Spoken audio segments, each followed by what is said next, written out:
It's your boy Verse, and this is Open Mike with OTR Mike. Chill.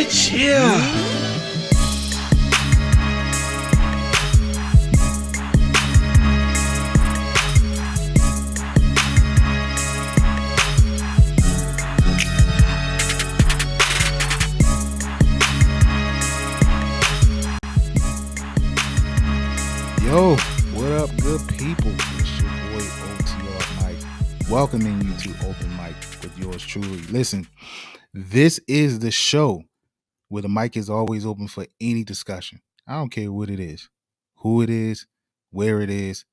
That's the type of platform I'm trying to create. That's why it's called Open Mic. So that's what you're gonna get. But listen, man, I got a little disclaimer. First of all, I want to thank y'all for tuning in, and I want y'all to bear with your boy on this solo podcasting thing, man. This is difficult. This is new to me. Of course, you know I'm used to being with my guys, off the record podcast, the real off the record. We had the name first, as I always said.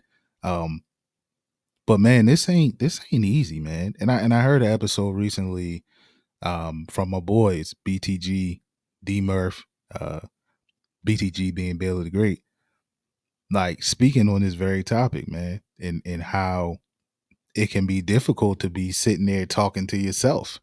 And, you know, it's not for everybody, as well as, you know, the group situation can be difficult as well. But coming from a group to doing the solo thing, yeah, this ain't easy. So shout out to all y'all solo podcasters out there, every podcaster, but y'all solo podcasters out there, man. I'm trying to, you know, I guess creep into your world a little bit on this solo tip, man. So bear with your boy, but shout out to, like I said, BTG, One Mike, my boy Mike, J Bug, Tam, man, whoever out there that's on their solo tip, man. Listen, shout out to y'all, Drea. Sheesh. Hey, I'm open for pointers too, so hit your boy in the DM or whatever. Let me know what I could do or how I can be as successful or as good and as great as you guys are on this solo tip. But anyway, look, I don't plan on being here long. Short episode today, hopefully. But there's one particular topic, man. I usually kind of stay away from it. You know, the group, when I was with the group, we kind of touched on these things, but man, I kind of figured, you know, as a solo guy, I would stay away from it. And I really haven't been following what's been going on with this one particular person. Just been staying away from it. And that person I'm talking about is Mr. Kanye West, right? Now, don't get me wrong, Kanye is one of the greatest hip hop artists / producers that that has ever graced the microphone, the stage, whatever you want to say, call it. But recently, man, like, you know, he's been in the news for some things that aren't, I guess, you know, it's clearly not his music, not about his music. And this isn't new. The last couple of years, Kanye has, you know, some people has been saying he's been going through some things, right? I don't get paid to diagnose people. I don't know what's up with him. I just hope that the brother is okay. But nonetheless, he's been on a few news outlets recently, a few shows. He did the Tucker Carlson show, Carlson show. He was supposed to be on the shop, but you know they decided not to release that episode. He showed up in public with his buddy Candace Owens wearing the White Lives Matter shirt. And then recently he was on Drink Champs with Nori, which is a show that I personally enjoy. I love the platform. I love where Nori has taken it.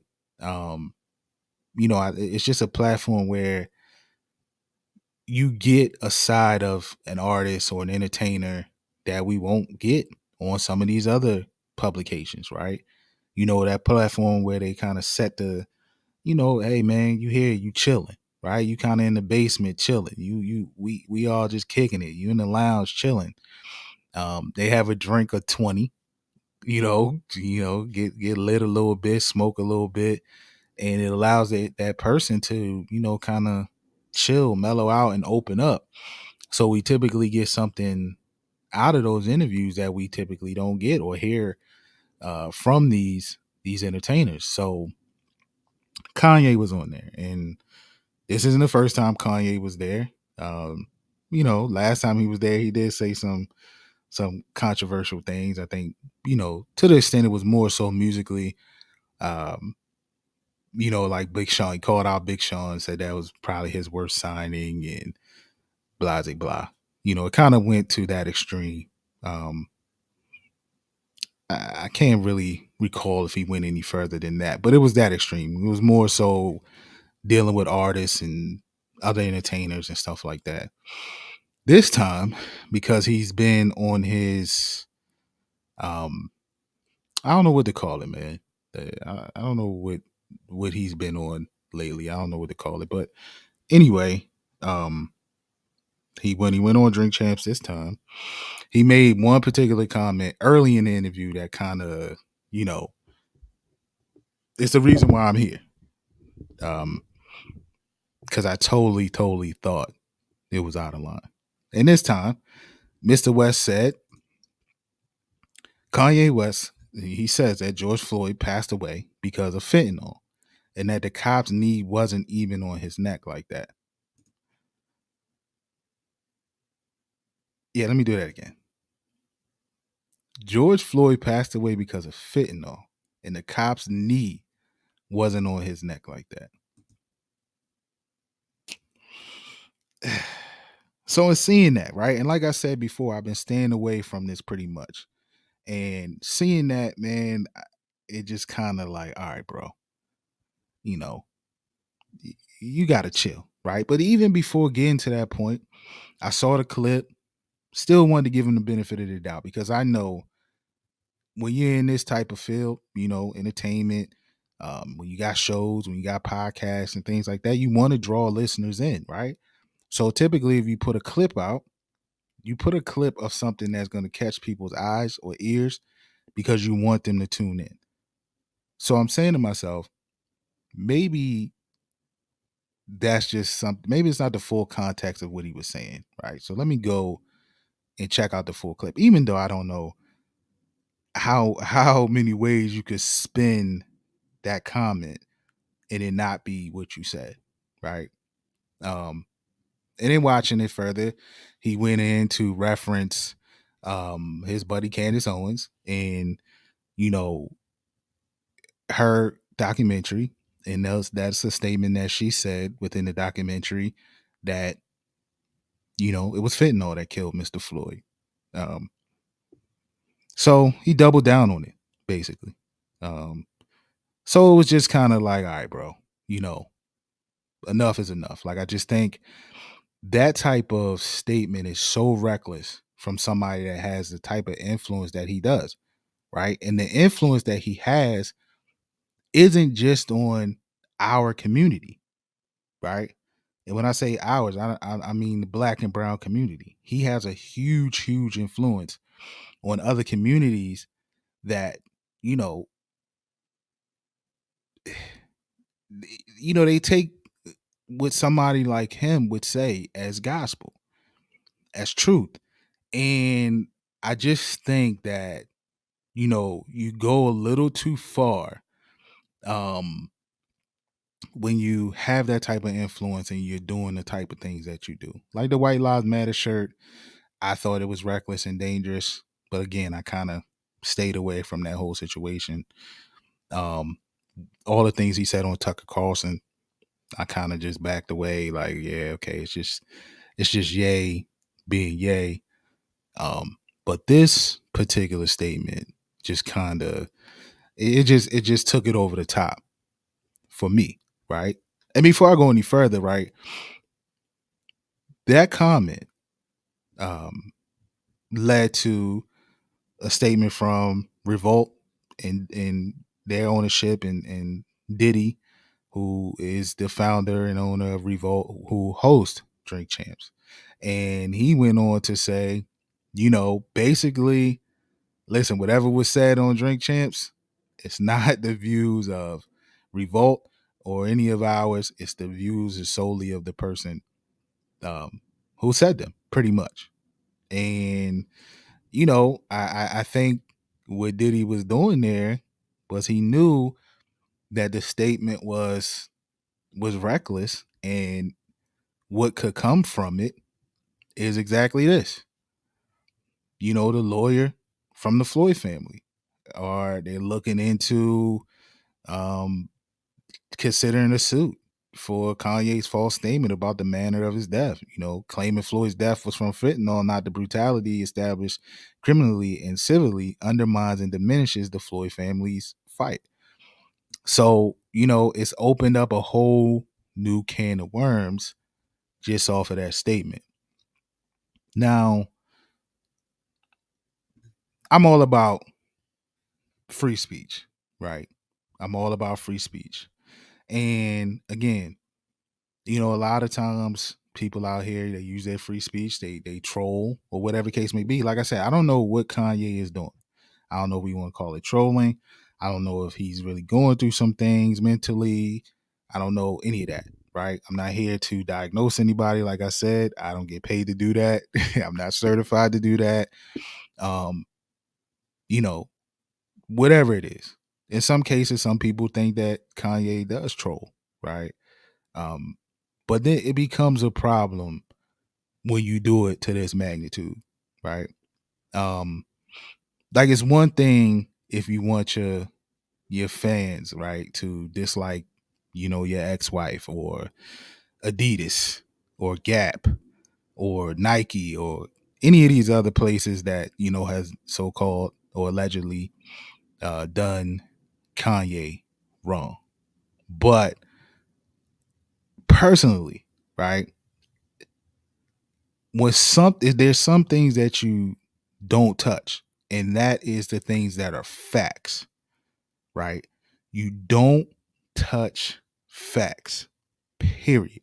We all watched that video, right? There's no need to rehash what happened in the video.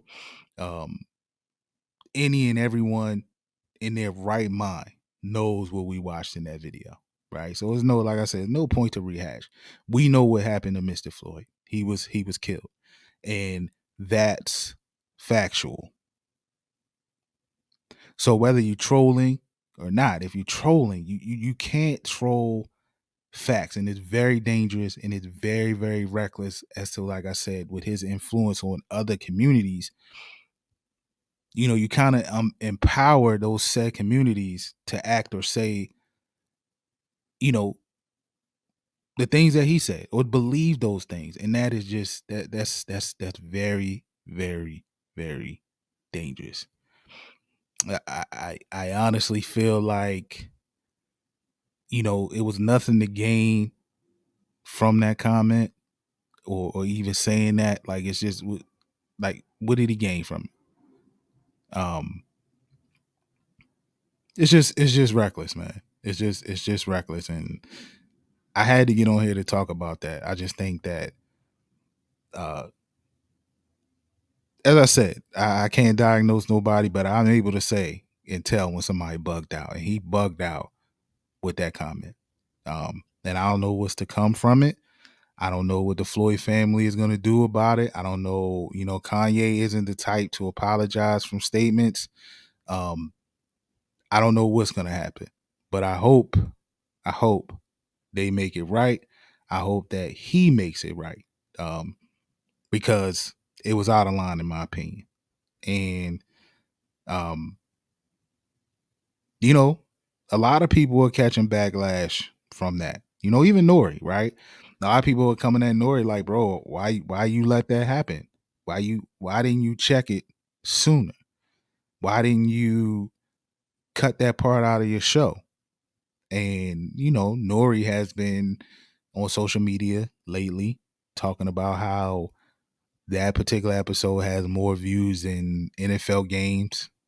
You know, um, so clearly he's happy about, you know, the popularity of the episode.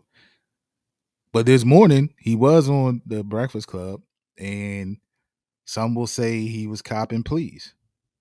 You tell me what you think. I just want to be honest. I support freedom of speech. I support anybody, not being censored, but I do not support anybody being hurt.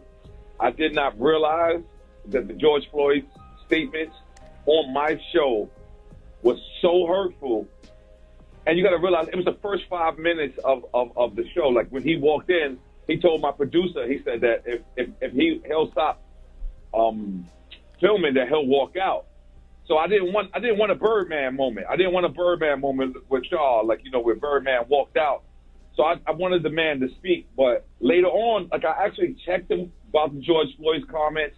I actually checked him about the White Lives Matter. But it was so later in the episode, and it was so I was already inebriated at that time that maybe people looked over it.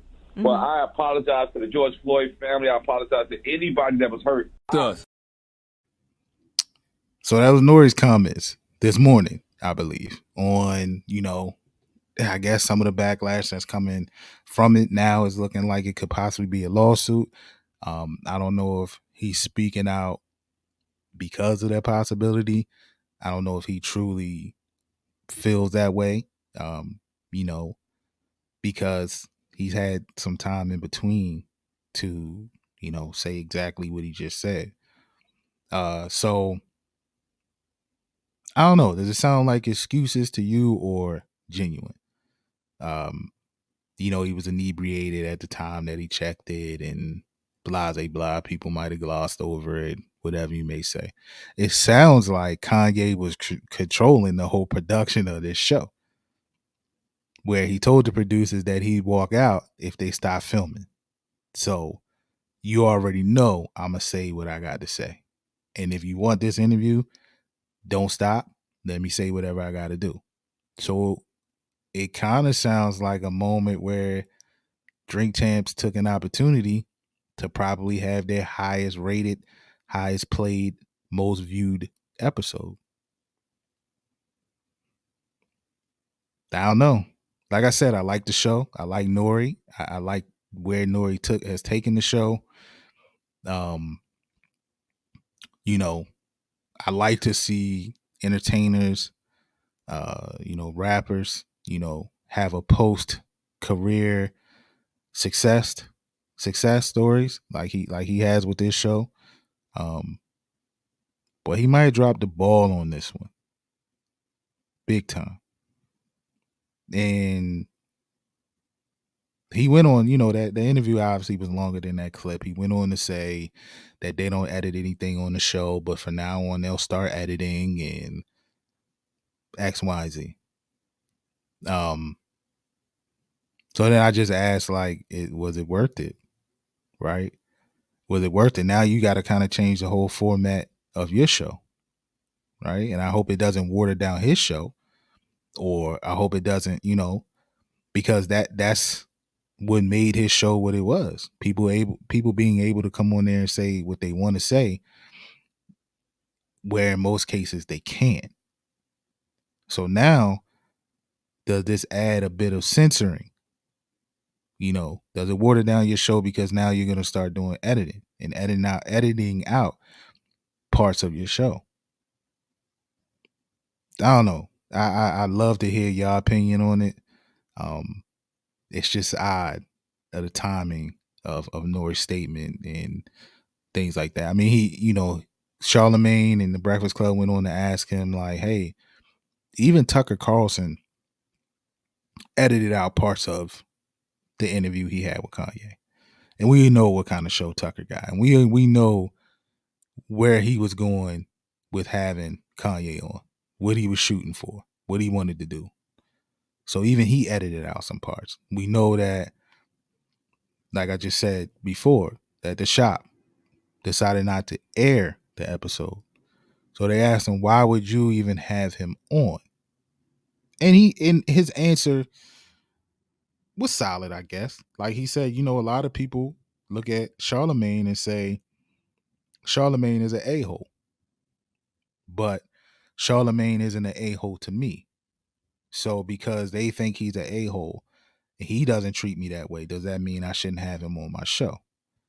And okay, solid, but at the same time, um, you know, that man came on your show and he told a lie. Ultimately, flat out, it was a lie. And they said that to him. He didn't misspeak. It wasn't, you know, it wasn't about being able to um, have your right to free speech. Yo, you lied because everybody that watched that tape knows what happened to Mr. Floyd. He was murdered. So I don't know. I don't even know if I truly got out everything I wanted to say about this. It was more of a I kind of freestyle this with no script. Um, I was riled up earlier to really get it out, and my son kind of blocked the creative moment. So, you know, this is a second try at it. I'm a little more calmed down on the situation, but I hope y'all get my point of coming before you to discuss this. Again, man, I'm my idea is to kind of stay away from things like this. I guess what you want to call it, the trending topics. The clickbait topics. And that's why I kind of, I guess, put a different spin on it, because I don't want to focus on the interview itself, any of the other things that he said in it, because that's not it. He said a lot of wild things in this interview. But I just wanted to kind of touch on the recklessness of that comment. And it's solely about that. Your influence is way too large for you to be saying things like that. And I think you took it, or he took it 30 steps too far, acting like we don't know what happened in that moment with Mr. Floyd. So, hey man, that's it. We had 22 minutes. I said it was going to be short. I thought it was going to be 10 to 15 minutes. I hope you enjoyed. Listen, like I said, man, bear with your boy. I'm new to this talking to myself thing, man. And to all the solo podcasters out there that I shouted out before, and all the ones that I didn't, because my mind, 40 now, my mind ain't. I forgot some of y'all, but it's all love to all of y'all, man. Give me some advice. Help your boy out. Help your boy be successful in this solo thing, man. But yeah, that's it, man. That is Open Mic with your boy OTR Mike. Follow your boy. Some of you already do, but follow me at OTR_Mike on Twitter, OTR_Mike on TikTok, and OTR Mike_ on Instagram. You'll be able to find Open Mic on all your podcast platforms. And then go ahead and subscribe to your boy's YouTube page at Open Mic with OTR Mike. Yeah, that's it. Oh, check your boy out also on Ring Kings Podcast. Your boy is still working, man. I'm on Ring Kings Podcast for all my boxing fans. We got a little bit of everything for you. I like to say we got the best boxing podcast out there. I don't like to talk a lot of smack like that, but you know what I mean. But anyway, thank you for tuning in. Thank you for listening. And I'll catch y'all next time with something else. I'll holla. Peace.